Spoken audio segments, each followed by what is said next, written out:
Hello guys, നമ്മുടെ ഫ്രണ്ട്സിനൊക്കെ നമുക്ക് കൊടുക്കാൻ പറ്റിയ ബ്യൂട്ടിഫുൾ ആയിട്ടുള്ള ബർത്ത്ഡേ വിഷ് ലെറ്റേഴ്സിൻ്റെ പേപ്പർ ഉണ്ടാക്കിയാലോ. ഇതിന് വേണ്ടി ഞാനിപ്പോൾ A4 ഷീറ്റിൻ്റെ പകുതി എടുത്തിട്ടുണ്ട്. എന്നിട്ട് ഇതിൻ്റെ പല ഭാഗങ്ങളിലായിട്ട് പല ലൈറ്റ് കളേഴ്സും വൈറ്റ് നമ്മൾ വെള്ളം കൂട്ടിയിട്ടായിരിക്കും ഉപയോഗിക്കുക, വാട്ടർ കളറാണ് ഉപയോഗിക്കുന്നത്. ഇങ്ങനെ പല കളർ നമ്മൾ എല്ലായിടത്തും അടിച്ചു കൊടുക്കണം. എന്നിട്ട് ഇതിനെ ഡ്രൈ ചെയ്യാൻ വയ്ക്കണം. അടുത്ത മോഡലും നമ്മൾ A4 ഷീറ്റിൻ്റെ പകുതി എടുക്കുന്നുണ്ട്. അതിൽ ഞാൻ ഓറഞ്ച് കളറാണ് യൂസ് ചെയ്യുന്നത്. ആ ഓറഞ്ച് കളർ ലൈറ്റായിട്ട് വാട്ടറൊക്കെ കൂട്ടിയിട്ട് അടിക്കുക.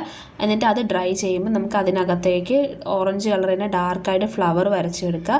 എൻ്റെ അടുത്ത് നടുക്കായിട്ട് നമുക്ക് യെല്ലോ കളർ വെച്ച് കൊടുക്കണം. ഈ രണ്ട് പേപ്പറിൽ ഏതാ ഇഷ്ടമായെന്ന് കമൻറ്റ് ചെയ്യണേ. വീഡിയോ ഇഷ്ടപ്പെട്ട് കഴിഞ്ഞാൽ ലൈക്ക് ചെയ്യുക, ഫ്രണ്ട്സിന് ഷെയർ ചെയ്യുക, കമൻറ്റ് ചെയ്യുക, ചാനൽ സബ്സ്ക്രൈബ് ചെയ്യണേ.